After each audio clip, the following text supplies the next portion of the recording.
As the cliche goes, April showers bring May flowers. But usually what comes after is the heat and dryness of summer. Hello again, Essay here.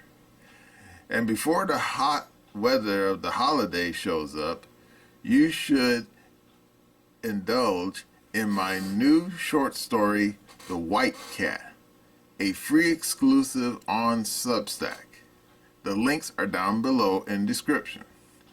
Join Margot Thompson, a beautiful stage actress and recent widow who finds salvation in the form of a white cat during a night of terror. While checking out my oddball thriller, remember that my Glitch series is still available at Amazon and Barnes & Noble. The links are down below in the description. While you'll find my peculiar story about a white pussy entertaining, that doesn't mean I'm out of ideas. I still have more stories coming down the pike, so as long as I don't run into any mishaps.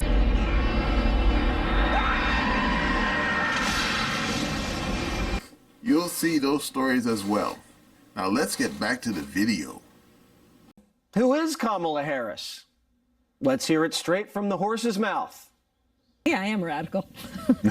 I do believe that we need to get radical about what we are doing and take it seriously. I absolutely am, without any question, committed to reducing the prison population. I'm not going to commit to a specific number because I want to make sure I can meet it. But I am committed to drastically reducing our prison population. People who are convicted in prison, like the Boston Marathon bomber, on death row, people who are convicted of sexual assault, they should be able to vote? I think we should have that conversation. It is wrong-headed thinking to think that the only way you're going to get communities to be safe is to put more police officers on the street. Where do you stand on defund the police? Look, right. So here's the thing. Defund the police. The issue behind it is that we need to reimagine how we are creating safety. What would you do about the millions of, specifically, assault weapons that are already in circulation? What do you do about those? We have to have a buyback program, and I support a mandatory buyback program. We're not going to treat people who are undocumented and cross the border as criminals. That's correct. That is correct. I think there's no question that we've got to critically re-examine ICE and its role and the way that it is being administered and the work it is doing, and we need to probably think about starting from scratch. I am offering a Green New Deal that has been described as one of the most aggressive and progressive. There's no question I'm in favor of banning fracking. Would you ban offshore drilling? Yes. You support the Medicare for All bill, I think initially co-sponsored by Senator Bernie Sanders. You're also a co-sponsor on it. I believe it will totally eliminate private insurance. So for people out there who like their insurance, they don't get to keep it? Let's eliminate all of that. Let's move on. I made sure that they changed the policy in the state of California so that every transgender inmate in the prison system would have access to the medical care that they desired and need. Who is Kamala Harris? Weird. Hello again, Essay here. What is liberalism? It depends who you ask. Indeed, according to the history books, there's various types of liberalism. There's the classical, social liberalism, and even neoclassical liberalism. But the baseline is the political philosophy of free markets, laissez-faire economics, the rule of law, that's important, and civil liberties. And in some cases, limited government and economic and political freedom. And you say, yeah, that sounds like a winning formula. And indeed, there's been many people who basically advocate for this stuff, such as Thomas Jefferson, Voltaire, and so many others, and like Tocqueville. That's another good example. But then things in the 20th century went sideways. Indeed, during the Great Depression, people start talking about social liberalism. What is that exactly? Well, it depends who you ask. You know, if you ask Thomas Sowell, he would just call it straight up socialism or Marxism. But anyway, this video is not so much about the history of liberalism, it's about what's going on right now. Indeed, anyone who's been paying attention to the modern DNC has noticed that it's not the same party that existed in the 20th century. You know, what are you talking about? JFK, LBJ, FDR, or even Jimmy Carter, or even Bill Clinton. No, it's a strange new creature. Can't quite explain it. And this current election that's coming up, and of course anyone who's been paying attention probably already knows about Kamala Harris has taken the mantle from old Joe. And of course anyone who saw how that occurred will basically say, nah, that's not right, that's wrong. You know, basically staging a coup against the sitting president. Why? Apparently not so much because the guy's brain doesn't work. I mean, let's not pretend old Joe is senile. No, but because they kept looking at the polls and they kept saying Joe's going to lose. And I'm thinking, why do they think they're going to win with Harris? I mean, when Harris ran on her own, she never made it past the primary. I mean, go back and check the history books. She dropped out before I think the Iowa caucus. Why? I think because she basically was a bad candidate, and I think more importantly, I think she probably burnt through all her cash and she couldn't get any more. I mean, let's not pretend. $100 bills is the mother's milk of modern politics. I mean, it's sort of like what the Gus Grissom family said about no Bucks and no Buck Rogers. Of course, he was talking about space travel, but also kind of applied to politics. You know, you don't got no big stacks of cash. Guess what? No stump speeches, no political ads, and et cetera, et cetera. However, the fact that Harris is now on top of the ticket, and she has never demonstrated that she was ever what you would call a good candidate, it makes you wonder, what are these people doing? Well, anyway, I'm going to show you a snippet of a video by Mark Dice. Good dude.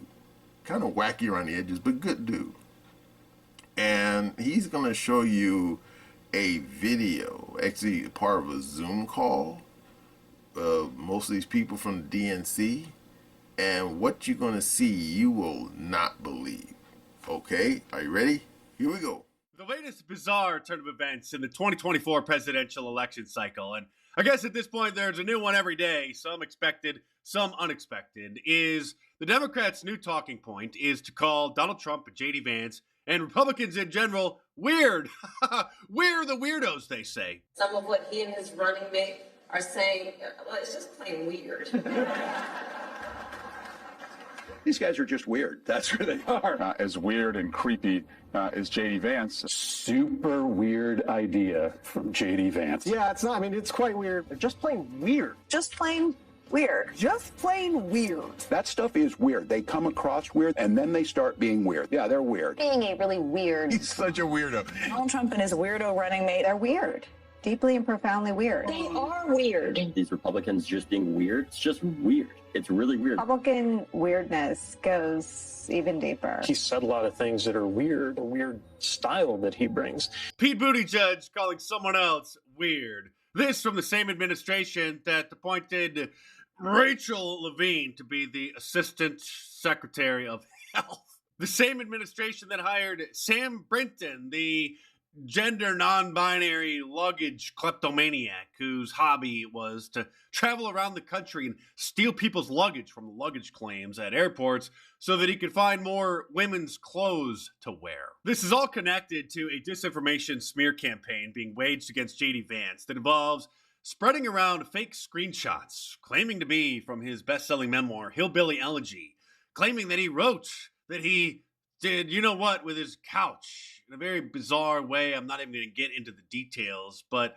some Democrats know that it's a hoax, so they're claiming that it's a meme, while others continue to spread it, actually thinking that J.D. Vance wrote about this in his memoir because they know how dumb the average Democrat is and their base. So the Associated Press, surprisingly, at first, did the right thing. They published a fact check about the hoax, only to then quickly delete their fact check, dumping it down the memory hole because the liberals got so upset about it. And when the AP fact checks something, they're tied in with Facebook's automatic fact checking system.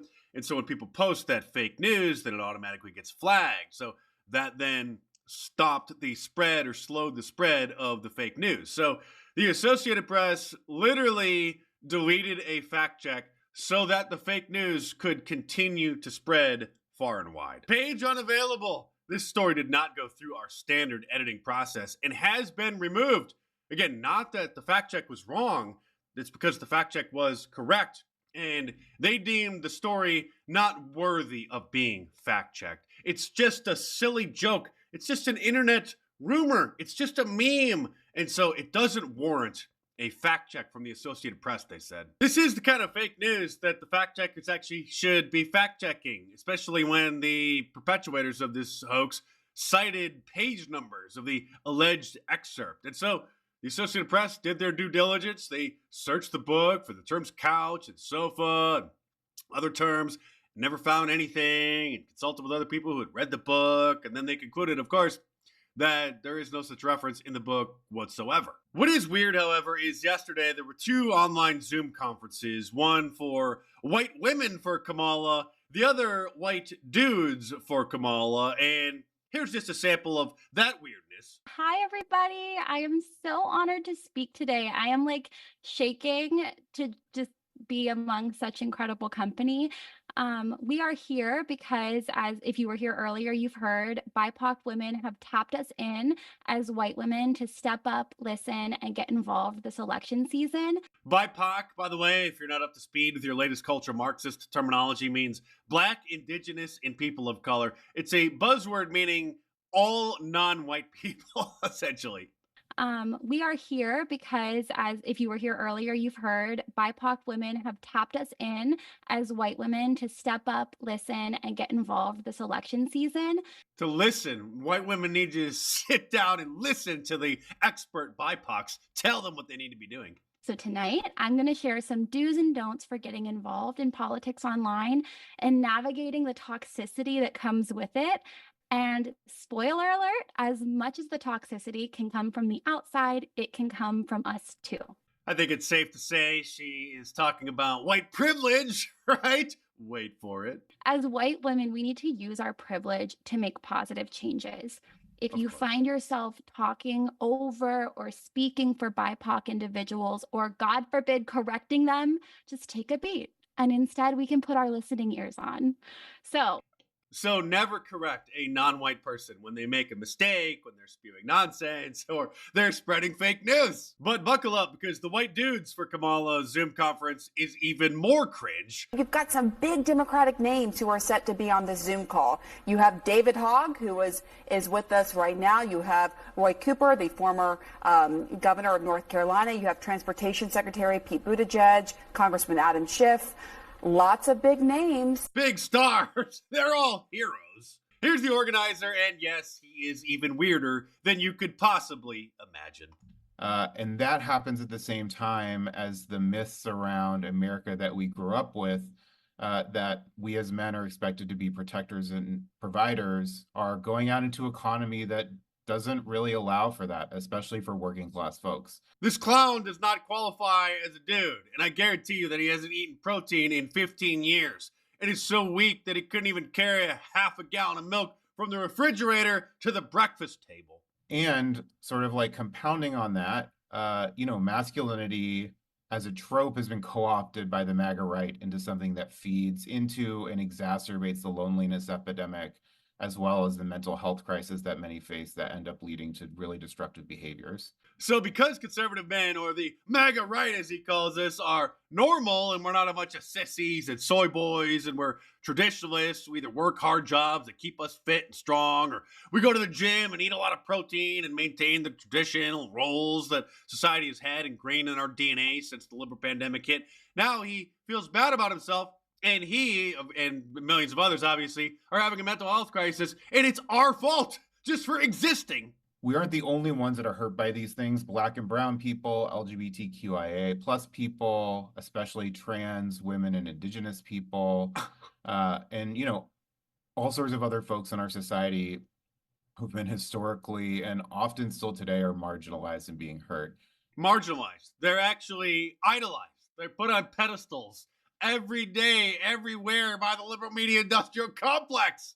Let's check out some of these big names they had on the Zoom call, like Eric Fartswell. Tell us, sissy boy, how come you're jealous of Republicans?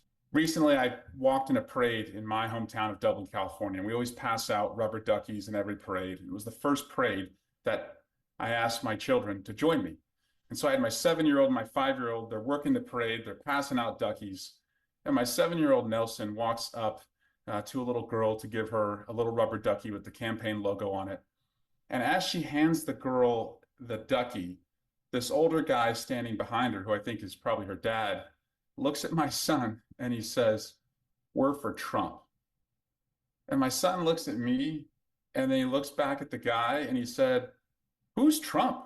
Imagine being offended when you're using your small children to propagandize others with the liberal agenda, and then one of the other parents sees what's happening and has had enough and politely says they support Trump. They couldn't possibly find someone with lower testosterone than Eric Swalwell to join the Zoom call, could they? Oh, wait, what's this? He's also the internet's favorite candidate for VP, one of the brightest stars in the Democratic Party. We've got Pete Buttigieg with us. Hey, thanks so much. I'm really excited to be with you all and to address this convening of dudes. The internet's favorite candidate, he said, for Kamala's VP, Pete Buttigieg. We should hope and pray that that is her choice, but sadly, the Democrat Party isn't that dumb. And while they got their white dudes for Kamala, we got this guy. You want to know why I'm here to support President Trump? Because they done did black men like this for decades. Make up charges and put them, so I know Trump is innocent. I support Trump against this corrupt, two-tiered justice system. That's why I'm here to show my support as a black man for Trump. And I'm wearing my shirt, "Niggas for Trump 2024, and I mean that. We salute you, sir. And speak. Okay, you saw that. And I'm sitting there thinking, looking at the thing myself, and I'm wondering, have these people looked at a calendar? I mean, when Obama was rising up, this identity politics stuff was a new thing. Okay, new thing for the general body politic. I mean, of course, if you were in some college campus, like Northwestern or Vassar or someplace like that, I mean, hell, half the college professors are all basically leftists and flat out Marxists. Okay. And of course, all these people who are total identity politics and, oh my God, critical theory. Now, like I said, in academia, I mean, it was like basically had burrowed itself as deeper than a Texas tick. But then during the time of Obama, it basically spilled out into the general body politic. But guess what? Obama, when he first became president, that was like 16 years ago. And the situation has completely changed. Totally changed. Indeed, what's going on right now is basically populism. Because some of these great thinkers of the past, like Thomas Sowell, for example, they generally don't see the old classical left parties like the Democratic Party or like say the Labour Party in England, for example. They don't see these people as being classical liberal organizations anymore. As far as they're concerned, these organizations have been hijacked by radical leftists. Indeed, people such as old Adrian Woodrich, he works for Bloomberg News. Yeah, people like him, for example, said that most classical liberalism has basically segued into what we now call American-style conservatism or right-wing populism. Yeah, you know, the Trump crowd. And yet, you say, well, what are these people on the old DNC? What do they stand for? And then, of course, if you saw from that video, it's like they basically have lost their way. Because anyone who remembers Bill Clinton knows very well that Bill Clinton was never into that stuff. Indeed, most people who remember the Clinton era remembers that Bill Clinton was basically a moderate Democrat. And wait for it, you ready? Old Trump, during that time period, he was a moderate Democrat. And indeed, anyone who remembers the 2016 election probably remembers that a lot of people who voted for Obama twice segued over to the Republican Party. Not because they were staunch right-wingers, like old school Reaganites or, oh my God, Goldwater, the new right types. No. These people basically migrated from the Democratic Party to the Republican Party because the Democratic Party had basically gone nuts. It became an institution that they did not recognize. I mean, Tim Pool, for example. Tim Pool, if you read Wikipedia, says that he's a staunch right-winger, and he's not. Indeed, he said on multiple occasions that he's basically a disaffected liberal. In other words, someone who voted Democrat, was a long time Democrat, or for his age, somewhat long-time Democrat, but then he basically became disillusioned with where the Democratic Party went. And wait for it, you ready? Elon Musk. Yeah, he's not a right-winger. He's an old-school liberal, or a classical liberal. But the Democratic Party of the present day, 2024, basically went off the reservation, left him behind. And then, as you saw in that video, all that's left in the Democratic Party is basically as J.D. Vance, the current VP on the Republican side, referred to as these cat ladies. And you know what? The guy is not wrong. Now, of course, some of these people on the damn keyboard warriors right now saying, no, they're not cat ladies. No, stop saying that. Hey, player, get your head out of your ass. Because too many smart people have said the problem with the Democratic Party is that there was too many feminists. And let's not even pretend these feminists are not like Gloria Steinem types or even Susan B. Anthony types, okay? No. These are a different breed of cat. These people are not only borderline, or what's the Gore Vidal once said, crypto communist.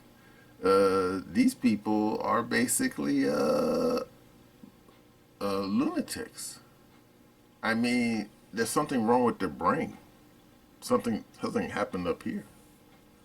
And I remember back when Trump became president in 2016, Tim Pool, he said in one of his videos that it seemed to him that Trump becoming president broke a lot of liberals' brains. But I think he's wrong about that. Indeed, I think what happened was the year 2000 election. I think that's what happened. Because anyone who remembers that election knows that everyone thought Al Gore was going to win. And some people even voted for Al Gore. But he didn't win because the people in Florida had screwed up the election. Now, it wasn't intentional, it was just accidental. Sort of like how many licks it takes to get to the center of a Tootsie Roll Tootsie Pop. The world will never know. What we do know is that the Supreme Court stepped in and basically declared Bush the winner. And then, wait for it, then Rehnquist declared that, you know what we just did is not setting a political precedent. I remember reading the judgment. It was in LA Times at the time. And I'm wondering, what the hell does he mean by that? And a few smart people, like on PBS NewsHour, said, oh, he's basically leaving the door open in case what happened in Florida in 2000, a similar incident happens later on, where the damn Republican candidate is basically on the back foot or disadvantaged. And therefore, a future Supreme Court would not be able to use their judgment to help a Democrat candidate if they're in the same situation. That's why he did that.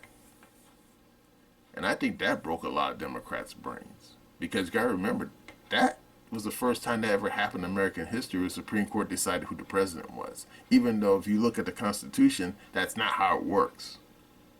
Because the current Constitution, if we have a problem with a vote, it goes to the House of Representatives. And the House of Representatives does a vote, and they decide who the president is. But they didn't do that. Why? I don't know. I guess because at the time, back in the year 2000, I guess the Democrats had more seats in the House of Representatives, and I guess because of that, I guess the Republican parties felt, okay, we do it as the Constitution prescribed when we have a script election. Al Gore's going to become president because the Democrats got more votes in the House of Representatives than Republicans do. But yeah, I think that incident in 2000 broke a lot of Democrats' brains. And then, wait for it, when John Kerry ran 4 years later, remember the Swift Votes for Truth mess? Basically, it was a bought and paid for RNC smear campaign, basically saying that John Kerry was a traitor, and it worked.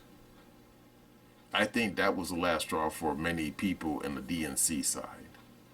And I guess they felt from that point on, having an honest election was for suckers. That if they wanted to win elections, they had to play dirty. Real dirty. And indeed, in 2008 came up, they didn't have to go that far because, what's it say, John McCain was not a good candidate. And don't get me started with that damn woman from Alaska that was his running mate. Don't even want to talk about her. And Barack Obama had to admit the guy had charisma, so they didn't have to play any games. But then a funny thing happened when Romney ran for president 4 years later. The Democrats used basically lies and smears to basically get Obama across the finish line, and it worked. Indeed, there's an old video from that time period where Joe Biden, back when his brain was not damaged, sitting there saying that if Romney becomes president, talking to a crowd of brown people, he's going to put you back in chains. Really, dude?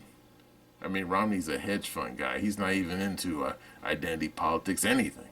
He's a money man.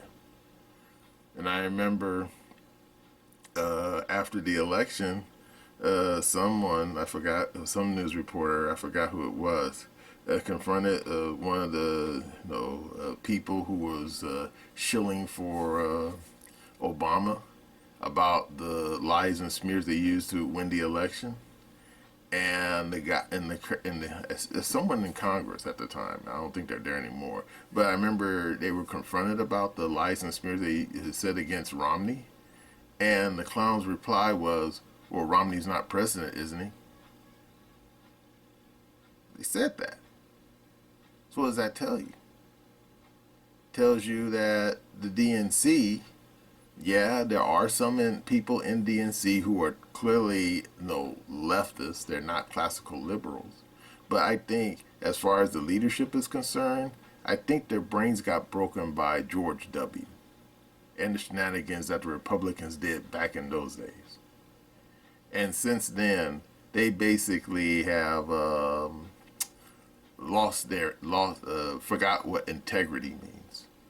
And they just want to win elections by hook or by crook, preferably the latter. And unfortunately, because of that, you see this campaign that's going on right now, because you saw in that video, Mark Dice's, they're putting out some weird lie or smear against J.D. Vance about something that wasn't even in that book of his, Hillbilly Eulogy. And you saw in that video, they even AP, Associated Press, they fact-checked the whole damn hoax about J.D. Vance doing something weird with a sofa, and they said there's nothing to it. But then almost immediately they got, harangued by the radical leftists and the DNC elitists, basically telling them to sit down and shut up, you're going to make us lose another election. And they basically retracted their fact check. I mean, that's where the DNC is right now.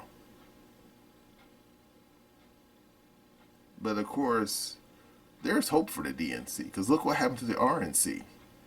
Because during the time of Obama, the RNC, even though they used a lot of dirty tricks under George W. to get George W. to hump, they basically ran out of steam. And indeed, they were basically a spent force. Indeed, in the case of Tim Pool, they were basically a hollowed out shell. I mean, what's the cliche? They didn't have a real bench anymore of, future potential presidential hopefuls. Yeah. I mean, you say, what about Jeb Bush and Marco Rubio? Are you kidding? Those two guys are pathetic and lightweights, okay? And I think that's something that Trump noticed.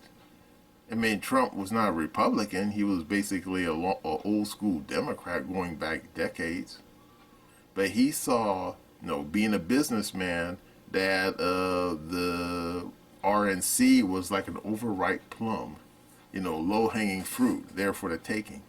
And he went for it and basically staged the equivalent of a hostile takeover of a political party.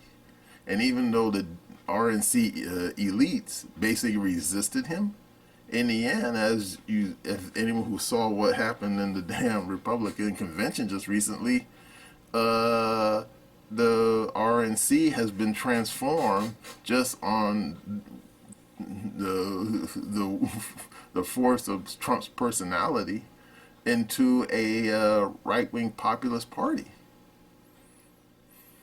And of course, people from, say, just a few years back, people like Romney, people like George W., who's still around, and even old Dick Cheney, that old Nixon man, they don't recognize the party that they grew up in.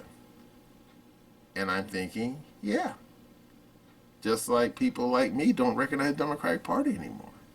The parties have changed. And the funny thing is, this happened once before. Because back during the 1980 election, a lot of old school Democrats, I mean old school, we're talking about people who actually voted for FDR and JFK, turned around and voted for Reagan. Indeed, I remember George Will, that old political commentator, he referred to them as Reagan Democrats. People who were basically disaffected by the policies of Jimmy Carter, and then they saw Reagan's speeches, and they basically liked the cut of his jib. And they say, you know what? We like what this guy Reagan is saying. And they turned around and voted for him. And Jimmy Carter lost. And wait for it, those Reagan Democrats basically stayed with the Republican Party. And that's why the Republican Party ruled the roost for 3 election cycles.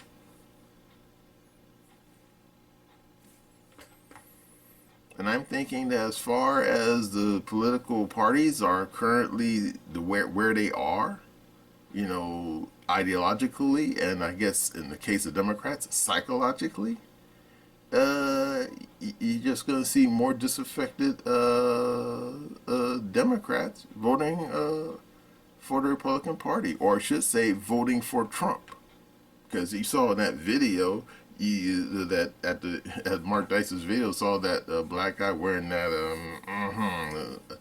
that shirt. Yeah. And the Democrats have a nerve to go around calling Trump weird. Hey, Trump is not the one who basically invited all those drag queens at the White House and basically declared, what was it? I forgot. It happened back in June. It was some kind of holiday, and that's right. Now I remember now. It was on Memorial Day, and the White House issued a statement basically declaring something about some kind of made-up holiday for the trans outfit, instead of announcing that it was Memorial Day. Yeah, precisely. In other words, because the current White House and the current DNC leadership is basically embracing all this stuff, as long as they're doing that, more and more old school, classical liberals, look like Bill Maher, for example, are not going to go along with them. They're going to lose more and more support. So people going to be left supporting them is the damn kooks. like those clowns that that you saw in that video. Remember that guy who calls himself Rachel Levine? Yeah, stuff like that. Well, that's all I gotta say about how the DNC is basically the weird ones. And that's my opinion.